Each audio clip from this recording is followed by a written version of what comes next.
in the admissions office. Like I taught you're not supposed to give Kleenex when people cry, but Okay. Thank you. That pause helped me. When I came to the admissions office 25 years ago, I came there because I was laid off from my graphic design job. And so I thought, oh, they have a recruiter job available.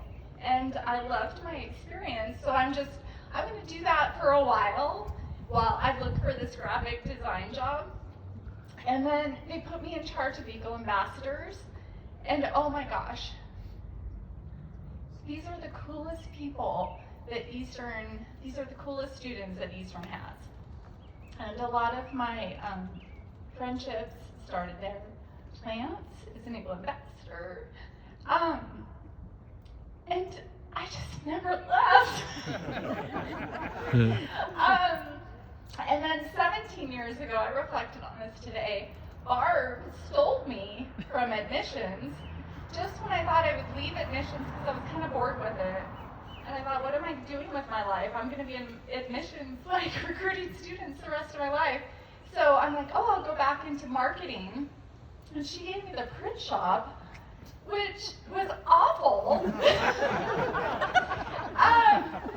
as you know, they don't exist here anymore. And so I was there, and then all of a sudden I was the alumni director for 15 years, and then all of a sudden one day I oversaw fundraising. So I'm really not sure how all of that happened and how it turned from just this brief little stay for 25 years.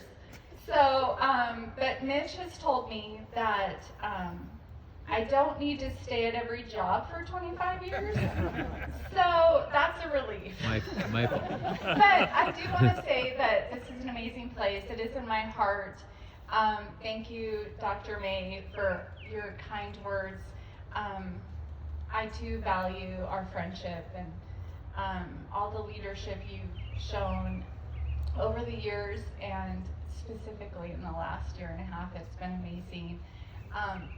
Eastern is amazing, and I will always be a donor.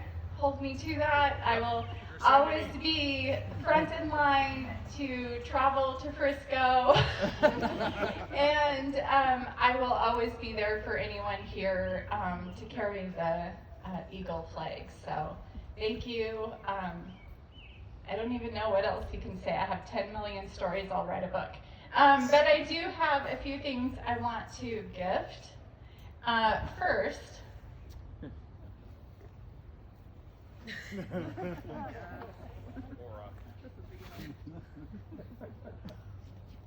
one day this showed up in my office, and I've told this story many times because people walk in and they ask me, do you realize this isn't red turf, and so it's not really worth anything? And I'm not colorblind, so I do understand that. But it's an L, and it was in the garbage when the first turf was laid down, and someone said they found it, and they know that I love Eastern, and they thought I should have this because it's an L, and my name is Lisa. And the amount of times people have asked me why I have an L laying in my office, and I had to remind them my name is Lisa, it was awkward. But I'm gifting this to my replacement, Laura. It may lay in her office and remind her of all the great things, and you can say it's about Laura or it's about love of Easter, or just make crop up like I do. And so that's my little gift to Laura. As you can imagine, 25 years, I have a lot of Eastern gear. Not as much as Billie Jean Hall, if you know Billie Jean. But I have these amazing pieces of equipment that I've used at football games mostly. So I have to hand those out as well. So a little gift of a football jacket, size large. It's not hurtful. over here. You guys can figure it out. The first sweatshirt that Costco ever sold. Thank you, Costco, for finally figuring that out. Just toss that over there. This has never fit me, but a great colleague, Tim Simonowski, when he left, he gifted this to me. It is also a size large and has a nice thick lining to it. Perfect for football season. Also, national championship. Feels like it.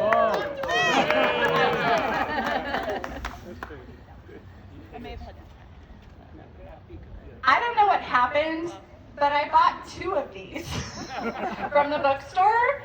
I liked them so much that I bought a medium and a large. And so this is my medium, and so I'm just gonna throw that over there. This is the most amazing beanie ever, but I thought it made me look really dorky, so I bought a new one this year. Perfect. It's like getting the flower bouquet a little bit. I hate being white, I've decided. There you go. I don't like to dress up and It's my colors. Made for This is you. specifically for Karen, who asked me a couple of times when she started if she could have one of those University Advancement shirts that we bought years ago. And I gave her a small, and the small, she eloquently said, wasn't the best fit ever. This is a medium. I love you all. I will stay connected, and you know where to find me.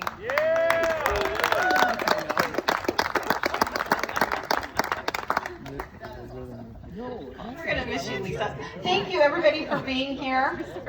Some friends that we have in the audience, the deans, if the deans could raise their hand, or associate deans could raise their hands proudly. We love you. Tracy McGlathery from STCU, who I worked with for 10 years and hired, by the way. Thanks for being here, Tracy. Also, I'd like to introduce Pib and Meets, which are probably, I know Lisa's like the most important person today, but they're the other 2. So Pib is the big one, and Meets is the baby.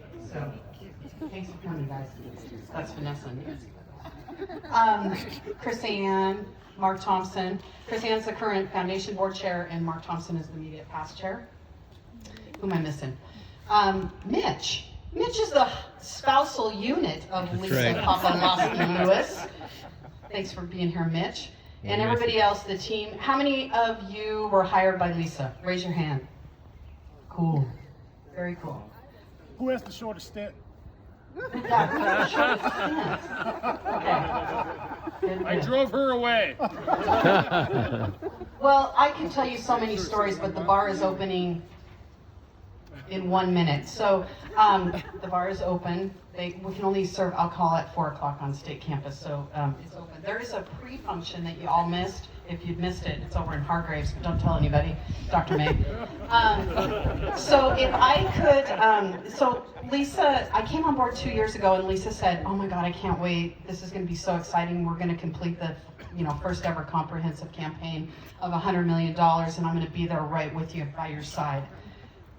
Liar. She's gonna help, and so is Tracy McGlathery. She just doesn't know it.